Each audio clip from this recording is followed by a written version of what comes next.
주영진의 뉴스 브리핑 정치권 소식으로 시작을 해보도록 하겠습니다. 김영준 명지대 교수, 최창렬 용인대 교수, SBS의 윤춘호 논설위원 이렇게 세 분 나오셨습니다. 어서 오십시오. 네, 안녕하십니까. 문재인 대통령이 오늘 오후 2시에 가습기 살균제 피해자 가족들을 만난다. 이렇게 청와대에서 미리 예고를 했었는데요. 오후 2시면은 조금 전인데 시작이 됐겠죠? 아마 시작이 됐을 것 같습니다. 오늘 만나는 사람이 이제 피해자 15명 대표 자격으로 오는 거죠. 예. 이 사건으로 지금 사망한 사람이 약간 추계에 따라 좀 다르긴 합니다만은 한 143명이라고 하는 숫자까지 나오는 정도니까요. 2011년 이후에 아마 우리 사회에서 이 문제가 처음 이제 제기가 됐던 2011년 이후에 우리 사회에서 참 식지 않고 계속되어 왔던 논란 중에 하나죠. 그런데 대통령이 오늘 이제 그 피해자 대표들을 만난다는 것은 정부 차원의 사과 그리고 정부 차원의 보상 이런 것들을 이야기하는 그런 자리가 되지 않을까 싶습니다. 박근혜 정부 또 이명박 정부 때는 워낙 발생한 지 얼마 안 됐으니까 네. 아직까지 그 사고 원인이나 이런 것들이 분명히 밝혀지지 않았으니까 원인이. 네. 박근혜 정부 때는 이루어지지 않았던 것들이 문재인 정부가 출범한 이후에 이루어진다. 정부의 책임을 인정한다는 게 어떤 의미가 될까요? 지금 이것은 이제 법적으로는요, 국가의 책임을 묻는 그 배상 소송이 지금 진행 중이에요. 진행 중이어서, 사법적으로 좀 그 결론이 난 상태는 아닙니다. 결론이 난 상태는 아니지만, 지금까지 이야기를 들어보면, 우리 정부, 특히 이제 환경부 같은 데서, 사망의 원인이 됐던 유해물 관리, 그다음에 지정 이런 것들 관련해서는 정부 책임이 충분히 있는 거 아니다라고 하는 주장이 계속 나왔었거든요. 그 부분 관련해서 이제 정부에서는 흔쾌히 인정하지 않았던 게 지난 정부까지 입장이었고요. 이거 관련해서 이제 문재인 대통령이 취임한 직후에 청와대 수석 보좌관 회의를 통해서 정부 책임 인정할 필요가 있다라고 하는 취지 이야기를 했었고요. 그다음에 김은경 환경부 장관이 청문회 과정에서도 국가 배상 책임을 인정할 필요가 있다라는 취지로 이야기를 한 바가 있지요. 예. 어떻습니까? 통상적으로 대통령이나 뭐 책임 있는 그 관련 있는 부처의 장관은 보통 법원 판결이 나온 이후에 뭐 정부가 잘못을 했다라고 인정을 하는 게 그동안의 관행이었는데 아직 윤춘호 기자 얘기에 따르면은 아직까지 판결이 나지 않았는데 대통령이 오늘 정부를 대표해서 사과의 뜻을 밝힌다, 책임을 인정한다. 상당한 의미가 또 상당한 파장이 있어 보입니다. 있죠. 왜냐하면 문재인 정부는 정의로운 국가 얘기를 하고 있는데요. 저는 정부 차원의 보상을 넘어서서 헌법과 관련된 헌법의 가치와 관련된 건데요. 우리나라 헌법 제10조 모든 국민은 인간으로서의 존엄과 가치를 가지며 행복을 추구할 권리가 있다. 그 중요한 거는요. 헌법 제36조 3항 모든 국민은 보건에 관하여 국가의 보호를 받는다라고 분명히 명시돼 있어요. 근데 지금까지 가습기 피해자들에 대해서 과연 정부가 결국은 정확한 진상규명만이 아니라 자꾸만 미뤄왔을 뿐만 아니라 이것이 얼마나 많은 분들의 이러한 인명과 인권과 관련된 거, 더 나아가서 모든 국민을 건강하고 쾌적한 환경에서 살 권리가 있거든요. 예. 이런 것들을 지켜주지 못했다. 그래서 문재인 정부는 다른 거는 몰라도 국민의 삶과 그리고 정의로운 부분 속에서 헌법 가치가 훼손됐다면 그것을 명쾌하게 인정하고 그것을 바꾸는 것이 이게 나라냐라고 하는 것 속에서 함축된 나라다운 나라를 만들겠다. 그러한 내용도 같이 함축돼 있다고 저는 봅니다. 예, 상당한 의미를 부여하셨고요.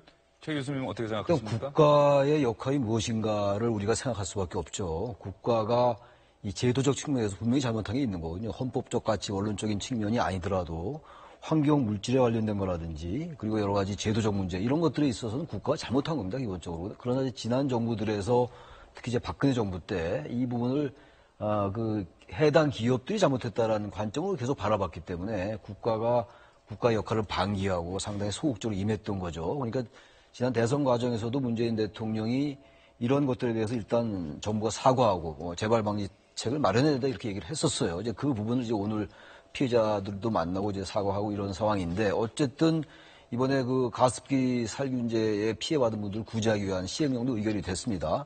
바로 그러한 것들을 국가가 구제해야 된다는 생각을 이 정부가 확실히 하고 있는 것이기 때문에 이건 너무나 당연하고 어떻게 보면 만시지탄의 생각이 든다는 겁니다. 예. 대통령이 취임할 때 선서할 때 이런 내용이 있죠. 헌법을 준수하고 국가를 보유하며 조국의 평화적 통일과 국민의 자유와 복리의 증진을 위해서 대통령으로서의 직책을 성실히 수행할 것을 엄숙히 선서한다. 국민의 자유와 복리의 증진, 이 부분에 또 해당이 될 것도 같습니다.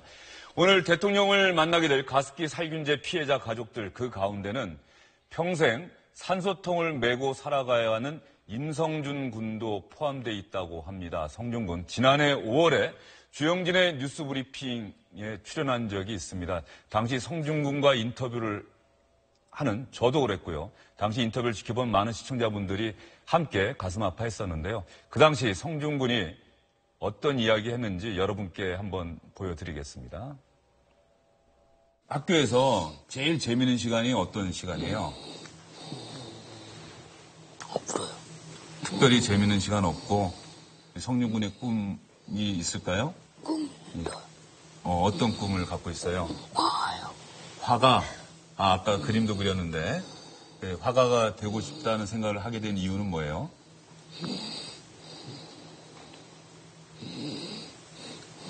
안 보여줬다. 네, 성준군이 인터뷰하고 나서 불과 며칠 안 돼서 민주당 우원식 지금 원내대표를 포함해서 영국 런던에 있는 옥시 본사를 찾아가서 항의 시위하고 그쪽 회사 대표들 면담하기도 했었는데 아직까지 명확한 가습기 살균제 피해가 왜 났는지에 대한 원인 규명은 지금 정부 차원에서 아직 이루어진 게 아닙니까? 어떻습니까? 검찰 수사나 이런 걸 통해서 원인은 어느 정도 밝혀졌다고 봅니다. 밝혀진 셈이고요. 그다음에 그 유해성을 이제 조작하는 과정에 관여했던 서울대 교수 등을 포함해서는 이제 실형도 나온 상태고요. 예. 그러니까 임성준 군의 저런 고통스러운 상황이 왜 빚어졌는가에 대해서는 그 원인 규명 어느 정도 된 거예요. 된 건데 다만 그 기업체, 그 유해 물질을 사용해서 그 가습기를 만들었던 그 기업체에 대한 처벌도 지금 이루어지는 과정이고요. 그리고 앞에서 이제 말씀하셨던 것처럼 국가 차원의 배상도 지금 진행되고 있는 그런 상황입니다만은 이런 것만으로 지금 화면에서 보는 것처럼 저런 임성준 군의 그 연말이 말하는 것도 고통스럽고 이런 것들이 치유될 수가 없는 거죠. 돈매푼이나 이런 걸로 치유될 사안이겠습니까? 예. 하나 안타까운 거는요. 실은 이 가습기 살균제가 본격적으로 거론됐었던 게 2011년 4월서부터 시작이 됐었어요. 네. 그런데 실질적으로는 그 살균제를 만드는 회사에 2007년과 2010년에 피해 사례가 접수가 됐었단 말이에요. 이것을 아주 묵살해 버렸다는 거죠. 그런 의미에서 봤을 때 아주 나쁘다. 만약에 그때 이 피해 접수를 통해서 재발 방지를 했다고 한다면은 이렇게까지 많은 사람들이 피해를 보지 않았을 때 그런 면에서 보면은 굉장히 화가 나고요. 또 하나는 뭐냐면 외국 같은 경우에는 살균제라는 그 용어, 살균제라는 그 부분에 대해서는 굉장히 허가가 엄격하게 이루어지고 있다. 지금 보십시오. 이 부분이 우리나라에서만 집중적으로 일어나고 있다는 부분은 뭐냐면 분명히 정부 차원에서 관리가 부실했을 뿐만 아니라 이것을 아주 좋은 세계 최초라는 표현을 쓰면서까지 찬양했어요. 이 부분은 분명히 정부가 책임을 져야 할 부분이 있고 법원도 아마 그 부분에 대해서 분명한 그런 판결을 저는 내릴 거라고 저는 봅니다. 문재인 대통령이 가습기 살균제 피해자 가족들을 오후 2시부터 면담하고 있습니다. 가족들 앞에서 문재인 대통령이 과연 어떤 이야기 할지에 관심이 쏠리고 있는데요. 문재인 대통령의 발언이 담긴 영상이 들어오면 여러분께 바로 보여드리도록 하겠습니다. 문재인 대통령이 정부를 대표해서 과연 가습기 살균제 피해자 가족들에게 어떤 입장을 표명할지 시청자 여러분에게 바로 보여드리도록 하겠습니다. 다음 소식으로 넘어가 보도록 하겠습니다. 문재인 대통령이 휴가를 다녀온 이후에 어제 추가 인사를 단행했습니다. 그런데 추가 인사 때 단연 관심이 쏠리고 있는 인물이 한 명 있습니다. 과학기술정보통신부의 과학기술혁신본부장에 임명된 박기영 순천대 교수. 왜 지금 화제가 되고 있고 논란이 되고 있죠? 과학기술혁신본부장이라는 자리가 어떤 자리인지를 먼저 좀 알아볼 필요가 있겠죠? 저게 지금, 지난 정부에서는 1급 자리였어요. 그런데 이번에 이제 차관급 자리로 이제 승격이 된 자리인데요. 저 자리가 하는 핵심적인 일이라는 것이 국가 차원에서 이루어지는 R&D 사업, 이른바 개발과 연구에 대한 그 지원을 담당하는 자리예요. 그리고, 어떤 연구를 하겠습니다라고 그러면 그거에 대한 예비 타당성 조사를 하는 그 실무 책임을 맡는 자리가 저 자리입니다. 그러니까, 돈줄을 쥐고 있는 그런 굉장히 중요한 자리인데, 박기영 지금 본부장이라고 하는 사람, 그분은, 참여정부 시절에 청와대 그 정보과학기술보좌관을 해서 아는 분은 알만한 그런 사람이거든요. 그런데 이분이 지금 뭐 많은 분들이 그대로 기억하실 거라고 생각합니다만은 이른바 황우석 사태에 관련되어서 불명예 퇴진을 했었습니다. 그런데 그 불명예 퇴진을 한 분이 이번에 다시 한번 과학기술본부장이라고 하는 요직에 등용됐기 때문에 이에 대해서 반발이 꽤 거세게 일어나고 있는 상황입니다. 황우석 사태 당시에 지금 박기영 본부장이 황우석 교수의 사이언스지 논문에 공저자로 이름을 올렸다. 그렇습니다. 지금 논란이 됐던 걸 한번 설명을 드리면 황우석 교수하고 황우석 교수 논문에 공저자로 이름을 올렸고요. 또 한 가지는 황우석 교수로부터 그 팀으로부터 2억 5천만 원의 연구비를 받았어요. 그러니까 황우석 교수로부터 받았다. 그렇게 그렇습니다. 그렇게 볼 수 있고요. 또 한 가지는 황우석 사태가 벌어졌을 때 당시 청와대의 주무 참모였습니다. 그거에 관련해서 정확하게 진상을 파악해서 정확한 보고를 하지 못해서 당시 청와대와 정부를 어렵게 빠뜨렸다고 하는 그런 책임을 물어서 이제 물러났던 거거든요. 그랬던 사람을 왜 다시 쓰느냐라고 하는 반발이 있는 거죠. 2005년 11월에 황우석 교수 이른바 사태가 촉발이 됐는데요. 그에 앞서서 2005년 5월에 박기영 교수가 당시 청와대에서 비서관으로 일했었는데 한 언론과의 인터뷰에서 황 교수 연구팀의 올해 연구비를 10억 원 증액할 계획이다. 그리고 점차적으로 늘려갈 것이다. 이런 계획도 밝혔다고 합니다. 그래서 저희가 2005년 5월 당시 박기영 당시 정보과학기술보좌관의 발언을 정말 열심히 찾아봤습니다. 그래 찾아봤더니 실제로 박기영 당시 보좌관이 했던 얘기가 있어서 여러분께 보여드리겠습니다. 황 교수님의 연구 내용을 잘 알다 보니까 오바나이징을 제가 했습니다. 특히 대통령님의 애정이 많으셨기 때문에 제가 처음 이니시에이션 하는 차원에서 준비를 했었습니다. 미국은 원래 이 의생명 과학에 대한 연구 기반과 그 수준이 굉장히 높기 때문에 어느 정도 정부의 그 연구비가 지원이 된다고 하면 빠르게 진행될 것으로 저도 예상을 합니다. 그래서 우리나라도 이에 맞춰서 그 국내 연구진이 많이 참여해서 연구할 수 있도록 그 줄기세포 분화 연구 등 이런 사업을 기획해서 범부처적으로 추진을 준비를 하겠습니다. 박기영 본부장 인선에 대한 논란은 오늘 SNS를 통해서 일반인들 사이에서 급속도로 퍼지고 있는 것 같습니다. 김 교수님과 최 교수님 생각이 정말 궁금합니다. 뭐 부적절한 인선이다, 뭐 적절한 인선이다 이 내용 말고 어떻게 보십니까? 황우석 사태에 어쨌든 연루가 됐던 분인데. 저는 이 정부가 아주 굉장히 강조하는 적폐청산이라는 것을 도대체 무엇을 의미하는지 잘 모르겠어요. 그러니까 적폐청산을 전 정부, 특히 보수 정부 하속에서의 잘못된 것을 적폐청산으로만 본다고 한다면 그것은 지극히 너무 협소한 거다. 다시 얘기해서 이 정부가 과거의 참여정부의 법통을 이은다 하더라도 참여정부 때 잘못한 것에 대해서는 가감하게 그 부분을 시정하고 나가야지만이 적폐청산을 할 수 있는 나름대로의 국민들로부터 신뢰를 받을 수 있는 거 아닌가요? 저는 이 정부는 기회는 평등할 것이다. 그리고 결과는 정의로울 것이다라는 얘기를 많이 했는데 정말 이 기회가 평등한 것인가? 과거에 했던 사람들을 계속해서 쓰고 그리고 결과는 이렇게 정의롭지 않는다고 한다면 이 정부가 얘기했었던 핵심적인 국정 기조가 아주 뿌리째 흔들릴 수 있는 부분들도 있는 것이고 그런 의미에서 보면 이거는 저는 임명한 사람도 문제지만 저 임명을 받은 사람도 문제인 것 같아요. 본인 스스로가 무엇이 잘못되는 것을 정확하게 알고 있을 텐데 그런 것들을 간과하고 이렇게 징계가 된다 한다면 자꾸만 너무 현 정부가 국정운영 지도가 굉장히 높기 때문에 상대적으로 도덕적 우월성을 바탕으로 우리 정부는 다른 어떠한 정부보다 도덕적 우월하다. 그렇기 때문에 어떤 행동을 하더라도 괜찮다라는 식으로 만약에 접근한다고 한다면 그거는 민심으로부터 호된 비판을 받을 수 있는 여지가 충분히 저는 있다고 봅니다. 김영진 교수님은 대단히 비판적인 견해를 밝혀주셨고요. 최 교수님 생각은 어떻습니까? 일단 촛불 시민에 의해서 성립된 정권이라고 봅니다. 그런데 최근에 뭐 꼭 이 사안뿐만이 아니라 박기영 교수뿐만이 아니라 장관 임명이 다 됐지 않습니까? 그런데 장관 임명이 된 사람들 보면 사실 국민 일반의 어떤 도덕적 수준보다 전 낮아 보여요. 물론 그분들이 이제 앞으로 능력을 발휘할 것이고 지켜봐야지 알겠습니다만 임명 다 됐으니까. 아무튼 청문 과정에서 상당히 국민들의 비판이 많이 있었어요. 그리고 대통령이 이른바 천명했던 5대 배제 원칙에도 어긋났던 게 사실이었고, 뭐 그런 비판 수없이 있었으니까 지금 이 자리에서 굳이 얘기할 필요는 없다 하더라도 이런 경우 이건 이제 청문회 대상은 아니잖아요. 과학기술본부장은. 그런데 지금 이 황우석 사태라는 게 얼마나 세계적으로 떠들썩했던 사건입니까? 국내적인 사건만도 아니었잖아요. 우리나라의 대표적인 자랑이었다가 한순간에 얼마나 국가적 뭐 망신이었고 예. 그야말로 국민의 어떤 그 자존심을 떨어뜨린 사건이어서 저도 기억이 생생합니다. 매일 방송에 보도됐었고. 근데 지금 이 박기영 교수라는 분은 이 사건의 아주 핵심에 있던 분이에요. 그냥 간접적으로 연루됐던 분이 아니란 말이죠. 뭐 그건 아까 우리 윤 기자께서 잘 설명해 주셨는데 그런 인사를 꼭 임명했어야 되는가라는 의문을 제기하지 않을 수 없습니다. 그러니까 능력과 어떤 그 향후 자신이 펼칠 리더십 이런 것도 굉장히 중요하긴 합니다. 지금 이제 일반적인 평가는 이 박기영 교수라는 사람이 교수 출신입니다만 상당히 리더십도 있고 뭔가 이제 이런 R&D에 있어서 상당한 전문가적 기질도 있다는 거예요. 좋습니다. 좋은데 최소한도 국민들이 받아들일 수 있는 조건은 충족해야 됩니다.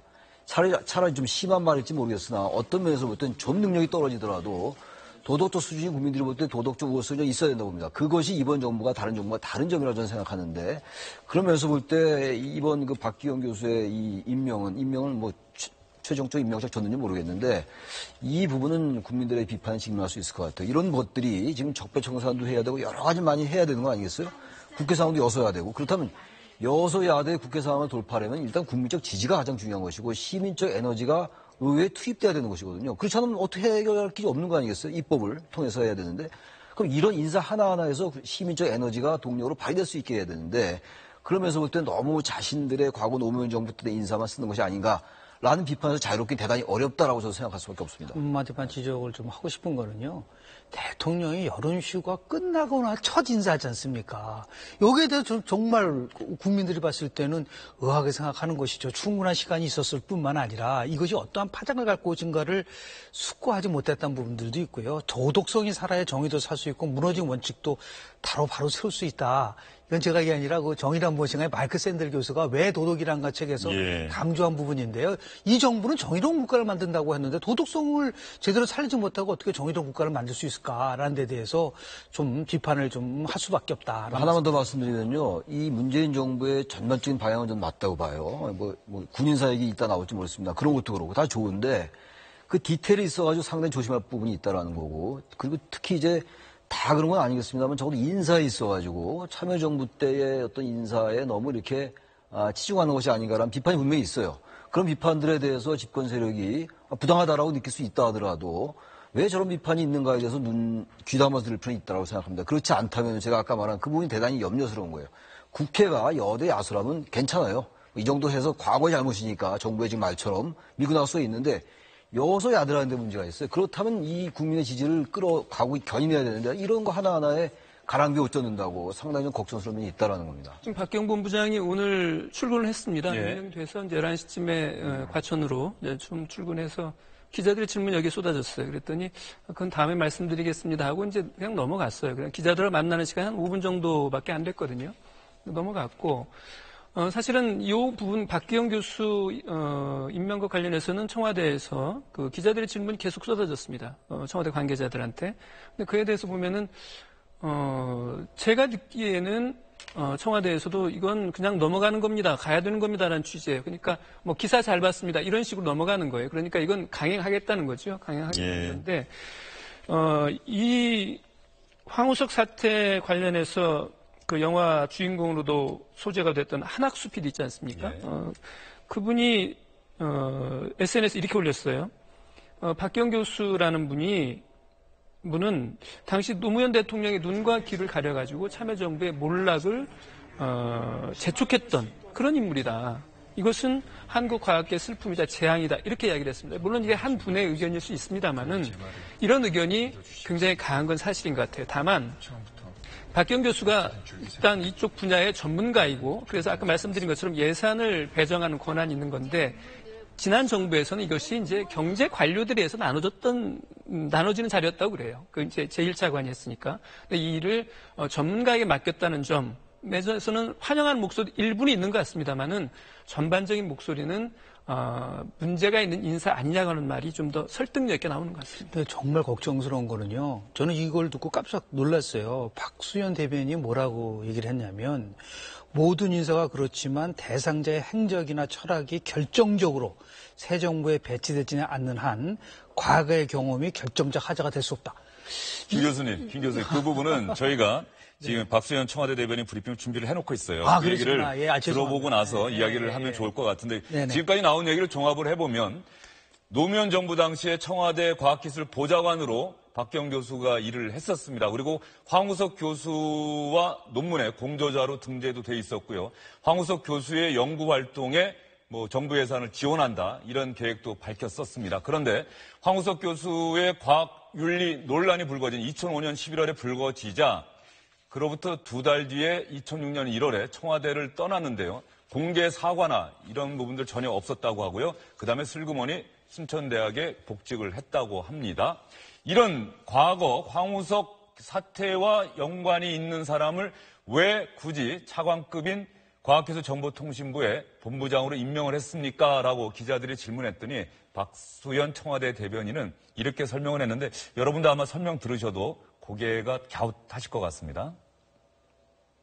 임명하신 분들 중에 박기영 본부장 같은 경우에는 황우석 사태 당시에 연구윤리 문제나 대통령에 대한 보고 문제 등으로 논란을 모든 인사가 그렇습니다마는 과거에 그 대상자의 행적이나 철학이 결정적으로 새 정부에 배치되지 않는 한은 그 과거의 그런 경험들이 결정적 하자가 될 수는 없는 것이 일반적인 이야기고요. 또 이 문제에 관해서 본인이 어떤 입장을 표했는지에 대해서는 확인할 수가 없었습니다. 예.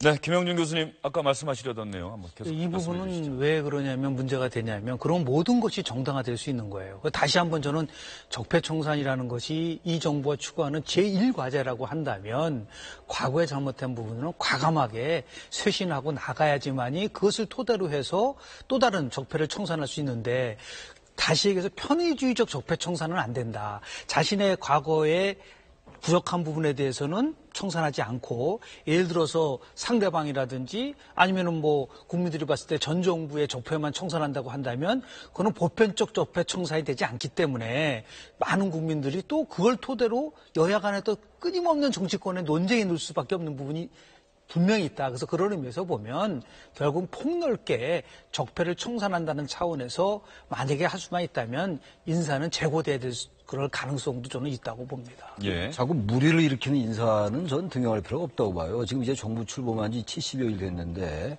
이제 추경 통과되고 이제 정부가 안정된 거예요. 어느 정부보다도 상당히 내각 안정이 늦게 됐는데 이러한 인사 문제 때문에 자꾸 이렇게 구설수에 오르고 잦은 걸지 모르지만 잔 건지 모르지만 작은 걸지 모르지만 이런 부분들이 저는 이 정부의 도덕성에 자꾸만 치명적 타격을 줄 수가 있다고 봅니다.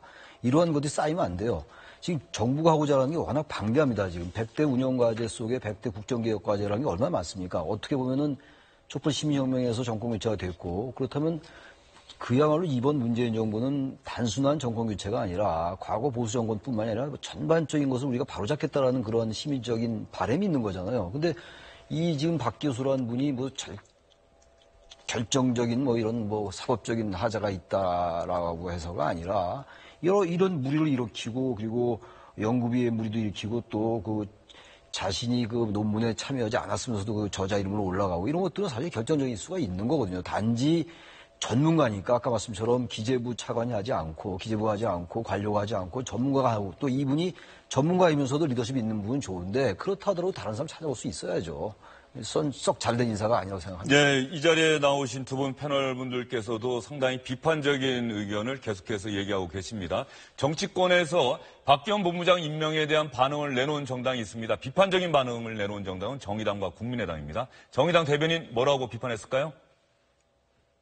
박 본부장이 참여정부 당시 청와대 과학기술보좌관으로 근무하며 황우석 교수의 연구 지원에 앞장선 것 또한 익히 알려진 사실입니다. 과학기술 혁신을 진두지휘할 자리에 연구윤리와 연구비 문제에 있는 인사를 다시 앉히는 꼴이 되었습니다. 황우석 논문 조작 사태는 학자로서 양심과 윤리를 지키고자 하는 젊은 과학자들이 문제 제기를 하고 전말을 밝혀내면서 그 진상이 드러났습니다. 이제 그들은 대한민국 과학기술의 주역이 되었습니다. 박 본부장은 과연 그들 앞에 당당히 설 수 있는지 스스로에게 물어보기 바랍니다. 국민의당은 이렇게 얘기를 하고 있네요. 박기영 본부장 중용한 문재인 정부 황우석에게 면죄부라도 줄 셈인가. 이 부분 관련해서 청와대나 박기영 본부장 아까 뭐 출근길에 기자들 만났지만 대답하지 않고 갔다고 얘기를 했는데 네. 어떤 형태로든 입장 표명이 좀 있어야 되는 것 아닌가 하는 생각이 좀 드네요. 여론이 좀 들끓고 있는 것 같아요. 어떻게 보면 이 인사는 좀 가볍게 생각하는 부분도 없지 않아 있어요. 대통령이 휴가에 돌아와서 첫 번째 인사라고는 하지만 고민을 많이 했다기보다는 전문가에게 전문 영역을 맡기자라고 하는 어떻게 보면 쉽게 생각하고 한 인사 같은데 이 부분은 한번 재고할 필요가 있지 않나 생각이 드네요. 예. 과학기술계에서도 좀 비판적인 반응이 나오고 있다 이런 얘기가 있던데요. 그렇습니다. 그 민노총 산하의 공공연구노조라고 있지 않습니까? 거기에서도 이런 식의 이야기를 했어요. 뭐냐면 이것은 과학계를 조롱하는 인사다라고 하는 그런 취지로 이야기를 했거든요. 이렇게 보면 지금 박기영 교수가 몸담고 있는 과학자들의 단체에서도 비판적인 의견이 속출하고 있는 그런 상황이죠. 네. 박기영 본부장 본인이 기자들이 뭐 내일 출근길에 오늘 퇴근길에 만난다고 한다면은 어떤 형태로든 입장 표명을 분명히 해야 되지 않을까. 정의당 대변인의 논평 가운데 당시 황우석 교수의 문제의 본질이 젊은 과학자들에 의해서 밝혀졌다. 그들이 지금 우리나라 과학기술계의 주역이 되어 있는데 박기영 본부장은 과연 그들에게 무슨 이야기를 할 수 있겠는가라고 하는 정의당 대변인의 논평이 상당히 아프게 다가오지 않을까 이런 생각도 듭니다. 다음 소식으로 넘어가 보도록 하겠습니다. 국민의당 소식입니다. 국민의당 소식이라고 하는 것은 다름 아닌 안철수 전 대선 후보 관련 소식이죠. 안철수 전 대선 후보가 국민의당 전당대회 대표 경선에 출마하겠다고 선언했죠. 그 뒤로 국민의당 내부 갈등이 점점 격화되고 있는 모습입니다. 안철수 전 후보 그리고 안철수 전 후보의 출마에 반대하는 의원들이 계속해서 만나고 있는데 안철수 전 후보는 출마 의사를 바꿀 생각이 전혀 없어 보입니다. 제가 왜 출마 결심을 하게 됐는지 저 나름대로 진솔한 대화를 나눴다고 생각합니다. 지난 석 달 동안 저한테 부족한 점이 어떤 점들이었는지 정말 치열하게 고민했습니다. 이제 앞으로는 어떻게 개선하겠다 그런 결심, 각오 가지는 그런 기간이었었습니다. 그런 말씀들을 나눴습니다. 출마를 재고하실 생각은 전혀 없으신가요? 최대한 많은 의원들, 지역위원장들, 당원과 소통하고 설득하겠습니다. 지금 당 상황이 정말로 비상 상황입니다. 지금 예를 들자면 집에 불이 났습니다. 그런데 불을 끄는데 제가 동참해야 되지 않겠습니까? 가만히 있는 것은 그건 도리가 아니라고 생각합니다. 의원분들은 이제 출마를 하시면 당이 분열될 거다라고 아까 말씀을 좀 하셨는데 이제 완전히 본인이 바뀌었다. 완전히 달라졌기 때문에 당 대표가 되면은 지방선거에서 승리를 이끌어낼 수 있다. 지금 우리 안 후보 얘기 들어보면 뭔가 지금 우리하고 너무 딴 세상의 사람 같은 얘기를 정말 하고 있다. 지금 우리 중에 네 분 중에 한 분은 이미 정치인 안철수에 대한 평가는 끝난 거나 마찬가지다. 그리고 하느님이 공평해서 과학자로서 또는 의사로서 여러 가지 탤런트를 드렸지만 정치인으로서의 이 탤런트는 안 준 것 같다. 뭐 이렇게까지 얘기를 했어요. 지혜롭게 생각해서 우리 모두가 죽는 길 택하지 말고 당신은 나중에 후일을 도모하고 그리고 당이 이제 재창당 수준의 길을 갈 수 있도록 해달라. 뭐 그런 얘기했습니다. 황주홍 의원과 안철수 전 후보의 이야기 들어보면은 뭐 접점이 전혀 없네요. 평행선을 달렸던 만남이었던 것 같아요. 그리고 그 만남을 통해서 안철수 전 대표는 소통과 설득, 그다음에 진솔한 대화 이런 표현을 써서 어제 만남을 설명을 했지만 실제로 봐서는 서로 감정만 더 상한, 그다음에 마주 얼굴 보고는 참 할 수 없는 그런 이야기. 당신은 꺼진 불이 아니라 꺼진 재다라고 하는 뭐 이상돈 의원의 그런 말도 나왔다고 그러거든요. 그렇게 보면 그야말로 갈라서겠다는 결심이 아니면 할 수 없는 그런 말들까지 오가는 그런 한 시간의 면담이었던 것 같습니다. 예, 저 모습들이요. 제가 어제도 이 시간에도 말씀을 드렸는데 정치부 기자하면서 전혀 보지 못했던 장면들이에요. 어떤 특정인이 전당대회에 출마한다. 더군다나 대선 후보가 출마하겠다고 하는데 절대 이번에는 출마하면 안 됩니다라고 집단적으로 의원들이 반대 의사 표시라는 것 자체가 전례를 찾아보기 어려운 상황이거든요. 정치적 과잉인데요. 어떤 면에서 보면 이율배반적이라고 봅니다. 만약에 저 논리라고 한다면 2016년 6월달 리베이트 사건이 터졌었습니까? 네. 안철수 그리고 천정배 공동대표가 사퇴했어요. 그럼 그런 분은 대선에 나오지 말아야죠. 대선에 나와서는 안 된다고 얘기를 해야죠. 당이 죽으니까 당신 나오지 마세요.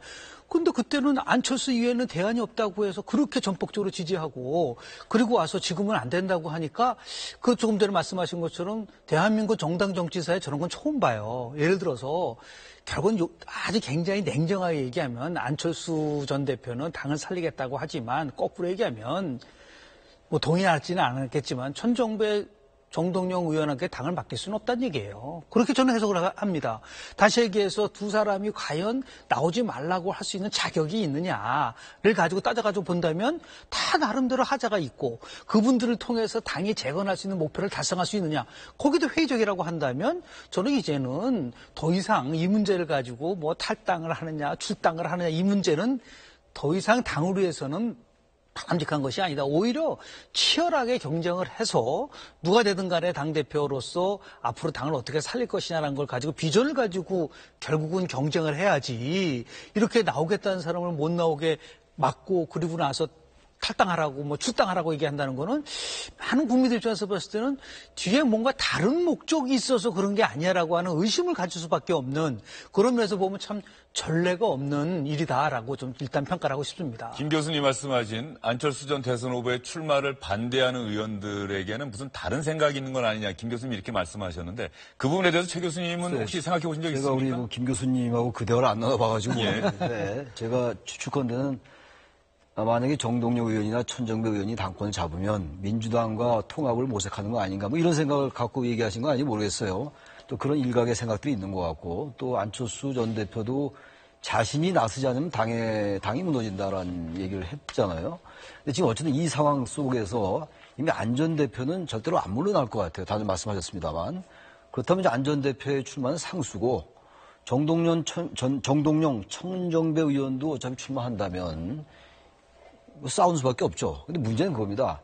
현실과 이제 당이 사이에서 어떠한 이제 관점에서 바라보냐 문제인데, 전 그 안철수 전 대표의 출마를 상당히 이해하는 관점에서 보려 하더라도 말이죠. 이 하나가 걸리는 게 있어요. 제보 조작 사건. 이 부분은 굉장히 아픈 부분이에요. 불과 며칠 전에, 20여일 전에 안철수 전 대표가 직접 사과를 했어요. 국민들 앞에. 제보 조작 사건에 대해서 검찰의 수사 결과 발표가 있었고, 여기 대해서 당 지도부는 관여되지 않았다라고 이제 공식적으로 발표가 났잖아요. 전혀 뭐 문제가 없습니다. 그럼에도 불구하고 뭐 여러 번 지적된 문제긴 합니다만 그 이유미 당원도 그렇고 이준서 최고위원도 그렇고 자신이 영입한 인물이고 그리고 이 제보 조작 사건 자체가 안철수의 당선을 위해서 일어난 사건입니다. 일단. 그렇다면 이 부분 자신이 전혀 관여하지 않았습니다만 이 부분에 대해서는 단순하게 아주 그 피상적인 측면에서의 우회적인 도덕적 책임보다 훨씬 전 굉장히 책임이 크다고 봐요. 정치적 도덕적 책임. 바로 그래서 본인도 정치적 도덕적 책임을 지겠다고 했던 것이고 반성과 성찰의 시간을 갖겠다고 얘기했어요. 그리고 모든 걸 내려놓겠다고 얘기했는데 물론 우리 정치라는 게 말만 그렇지 정치적 책임이 없는 경우가 허다하죠. 그래도 적어도 정치에 있어서 가장 중요한 건 역시 대표성과 책임성의 문제라고 본다면 그 책임성의 문제에 있어서 소홀했기 때문에 정동영, 천금의 이런 분들도 어쨌든 뭐 권력 투쟁의 양상을 보이는 거예요. 정치인이 다 그런 거니까. 그걸 탓할 수 없어요. 그럼에도 불구하고 최소한의 명분에 있어서 안철수 전 대표는 저런 비판에 있어가지고 비판을 귀담아 들 필요가 있다. 특히 이제 천정배 의원이 구태 중에 구태다. 그리고 모령차 못상시라고 얘기했는데 발언 수위가 높지 않습니까? 예. 저건 왜 저런 비판이 나오느냐에 대해서 안철수 전 대표는 귀담아 들 필요가 있다고 저는 생각합니다. 이거 하나는 좀 덧붙이고 싶은 게요. 저는 안철수 전 대표의 출마에 대해서는 뭐 찬성하는 사람도 있을 수 있고 그다음에 반대하는 의견도 충분히 논리적으로 있다고 봅니다. 다만 이번 출마로 해서 안철수 전 대표가 앞으로 새정치란 말은 쓸 수 없을 거예요. 새정치란 말과 안철수라는 게 저는 어떻게 보면 동일시되는 뭐 그런 효과를 사실은 한 5년 정도 이루었다 보는데 이번 출마 선언으로 이제 안철수 새정치라고 하는 등식은 깨졌다고 봅니다. 그리고 그런 등식이 깨지는 걸 각오하고 나왔다고 보고요. 그렇기 때문에 사실은 예전에 안철수 전 대표가 나왔을 때 박선숙이랄지 김성식이랄지 이런 그 당에 어떻게 보면 신선한 이미지를 가지고 있던 분들이 적극적으로 지원했던 게 사실이거든요. 그런데 이번 출마 선언 이후에 보면 뚜렷한 지원 세력들이 보이지 않아요. 어떻게 보면 이현주 의원이랄지 최명길 의원이랄지 중간에 입당했던 분들 뭐 이런 분들이 좀 보이긴 하는데 이제부터는 이제 안철수 전 대표의 실력을 보여줄 수밖에 없습니다. 이 상황을 돌파해서 당권 잡고 그다음에 지방선거 이기면 지금의 선택이 옳은 게 되겠죠. 근데 이길지 아닐지 좀 두고 봐야 될 것 같아요. 하나만 추가시키면요. 그렇게 안철수 전 대표의 대표성과 책임성이 있다고 한다면 경쟁 상대는 너무 좋은 거 아닌가요? 당연히 선거를 통해서 저렇게 대표성도 없고 책임성이 없는 사람을 몰락시키고 자기가 이길 수 있다는 확신을 가지면 굳이 나오지 말라고 할 필요가 없는 거죠. 일단 나왔다면. 그러면서 보면 또 이번에는 보면 이게 결선투표자까지 도입이 돼 있지 않습니까? 얼마나 그렇게 유리한 상황인 거로 볼 수가 있는 거죠. 어떤 면에서. 그런데 굳이 꼭 저 사람은 나와서는 안 되고 저 사람이 나오면 당이 망한다. 그런 논리로 접근하는 것은 국민의당이 앞으로 나갈 수 있는 미래 비전과 정책을 가지고 경쟁하는 것이 아니고 오로지 안철수 전 대표가 나와야 되는데 나오지 않는 걸 가지고서 8월 20일까지 얼마나 많이 남아있다고. 그거는 제가 볼 때는 오히려 옳은 방향이 아니다. 이제는 접고 과연 누가 대표성이 있고 책임성이 있는 걸 가지고 당당하게 경쟁하자. 이런 식으로 나가는 것이 결국 국민들에게 관심을 더 높일 수 있는 부분이 아닌가 생각합니다. 지금 이제 안철수 전 대표가 전기 충격이 필요하다고 얘기했잖아요. 전기 충격이 맞는 말이에요. 지금 어젠가 리얼미터 그 여론조사 보니까 좀 올랐더라고요. 그러니까 국민의당이 그냥 안철수 전 대표가 안 나오고 전당대회에 들어가면은 관심이 거의 없었을 거예요. 지금 지지율이 5% 정도밖에 안 되니까. 근데 어쨌든 이 논란이 막 있으니까 노이즈 마케팅이 되고 뭐가 됐고 이러니까 이제 지지율이 올라가고 어떤 면에서부터 안철수 지지층들이 결집한 부분이 있어요. 지금 이 난리가 났는데 아무리 안철수 지지층이 있다 하더라도 국민들이 이 국민의당을 아까 우리 윤 기자께서 말씀하신 것처럼 과연 다당제 역할을 하는 그야말로 제3당의 역할을 한다고 볼 수 있겠어요? 그리고 이 얘기 자체가 지금 이 얘기의 핵심은요. 정동영 천정배 의원이 왜 그런 공격을 하냐. 너희도 당당 임해라. 이렇게 문제의 핵심이 아니라 안 전 대표의 이 지금 출마가 어떤 의미를 주느냐가 문제의 본질이거든요. 그래서 천정배 정동영 의원이 이걸 당당히 임해라. 이런 건 뭐 당연한 얘기예요. 어차피 둘이 싸우는 거니까 양쪽이. 그런 건 당연한 얘기고 단지 최소한의 우리가 흔히 민주주의를 최소적이적 접근해서 바라본다고 얘기를 많이 하는데 최소한의 정치적 책임은 중요하다. 우리 정치가 아무리 현실이 중요하고 실리가 중요하다 하더라도 이쪽에 명분과 실리의 이쪽에 실리와 현실 이쪽에 또 당위와 명분이 있는 거기 때문에 이걸 너무 간과한 면이 있다. 좀 그래서 이젠 뭐 싸워서 이겨서 그야말로 국민의당이 다시 국민의 지지를 받고 해나갈 수밖에 없어요. 그렇더라도 최소한 이러한 비판에 대해서는 안철수 전 대표는 답할 의무가 있다고 생각합니다. 예, 알겠습니다. 이 얘기를 계속하면 끝이 없을 것 같은데 홍준표 자유한국당 대표 대선이 끝난 지 얼마 되지 않아서 바로 전당대회 출마해서 대표가 됐습니다. 홍준표 대선 후보에게는 그런 입장 표명을 요구하셨는지 갑자기 궁금해지네요. 그럴 필요성이 있었느냐? 대선 패배에 대한 책임 인정 내지는 저는 이 대선 패배에 대한 책임은 홍준표 대표나 지금 안 전 대표에게나 다 마찬가지잖아요. 사실 전쟁에서도 원래 패장은 옛날엔 뭐 더 심한 벌을 받았어요. 지금은 그렇지 않습니다만. 그러니까 그런 의미에서 패장들은 사실 자숙하는 게 맞아요. 과거에 뭐 DJ 같은 경우가 이제 87년도 대선에서 저도 이제 4개월 후에 88년 13대 총선 때 다시 평민당 제1야당이 되게 됐어요. 근데 그때 상황은 좀 많이 다르다고 보는 것이기 때문에 가장 바람직한 거는 적어도 대선 패배가 얼마 안 됐는데 대표로 나온 건 좀 맞지 않는다고 보지만 홍 대표나 안 대표의 경우 약간 다르다고 저는 보는 게 바로 그 정치적 책임의 측면입니다. 저는 뭐 개인적인 얘기는 합니다만 제보조작 사건을 전 많이 유심히 보는 거예요. 저도 제보조작 사건은 사실 민주주의의 근간이 힘든 사건인데 이 부분에 대해서 너무 가볍게 보는 것이 아닌가. 그러면서 홍 대표, 안 전 대표를 또 같은 반영에서 볼 수 없지 않나. 다양한 견해가 존재하는 것 같습니다. 그런데 뭐 많은 분들은 황정우 의원이 전언한 것 중에 하늘은 공평하셔서 뭐 의사로서 과학자로서 능력은 줬지만 정치인으로서 능력은 주지 않았다. 이런 극단적인 얘기까지 안철수 전 대선 후보 면전에서 했다라고 하는데 그 부분 관련해서는 불과 몇 달 전만 해도 이런 안철수 후보만이 대한민국을 살릴 것이다라고 전 국민에게 호소하고 다녔던 그 국민의당 의원들은 그 부분에 대해서 또 사과해야 되는 거 아닌가 이런 생각도 좀 들어요. 그때는 미처 몰랐어요. 뭐 이렇게 답하겠죠. 예전엔 미처 몰랐어요. 김서울 시인의 시가 또 생각이 나는데 어쨌든 간에 국민의당 내부가 상당히 시끄럽습니다. 내부 갈등이 격화되고 있는데요. 그러다 보니까는 의원들, 당직자들 사이에서도 최근의 상황과 관련해서 평가가 정말 달라도 많이 다릅니다. 특정 후보의 출마를 두고 찬성과 반대가 격렬하게 부딪히고 또 레드라인을 넘나드는 이 발언이 오가고 있습니다. 참으로 안타깝습니다. 지금 같은 갈등과 분열을 우리 스스로 극복하지 못하면 누가 당대표가 돼도 국민의 지지 회복도 당의 회생도 어려울 것이다 이렇게 생각이 듭니다. 너무 조용한 것도 사실은 좋은 것은 아니라고 생각을 합니다. 우리가 대선 패배 후에 당내 치열한 논쟁과 이런 것들이 있었어야 하는데 오히려 너무 조용했기 때문에 걱정하는 분들도 계셨습니다. 그래서 저는 어설픈 봉합보다는 치열한 논쟁을 통해서 혁신의 과정이 되길 바랍니다. 예, 국민의당 내부 갈등 이야기는 이쯤에서 정리를 하도록 하겠습니다. 오늘 정치권 소식의 마지막 소식이 될 것 같은데요. 자유한국당 홍준표 대표 문무일검찰총장이 역대 검찰총장과는 다르게 경찰청장도 만나고 국회에 찾아가서 각 당 대표들도 만났는데 자유한국당 홍준표 대표만 아직 만나지 못했습니다. 문무일검찰총장 오늘 기자들과 간담회 가진 자리에서 생중계도 허용하고요. 검찰의 잘못된 과거사에 대해서 공개적으로 사과의 뜻도 밝혔습니다. 홍준표 대표와 만날 것인지에 대해서 문무일검찰총장 얼마 전에 이런 얘기를 기자들에게 했습니다. 홍준표 대표는 아직 안 만나셨는데 만나실 의향이 있는 건가요? 시기를 적절히 판단하겠습니다. 일각에서는 성완종 리스트 인연 때문에 안 만나실 거라는 의견이 있는데 만나시긴 할 예정이신가요? 어디로 가면 될까요? 여기. 아까 말씀드린 시기 적절히 조율하겠습니다. 그러니까 만나실 의향이 있다는 말씀이신 거죠? 그렇게 해석하면 되는 거죠? 아니면 소판하든가 재판이 다 끝난 뒤에 뭐 만나 그때라도 보신다면 그렇게 말씀하십니다.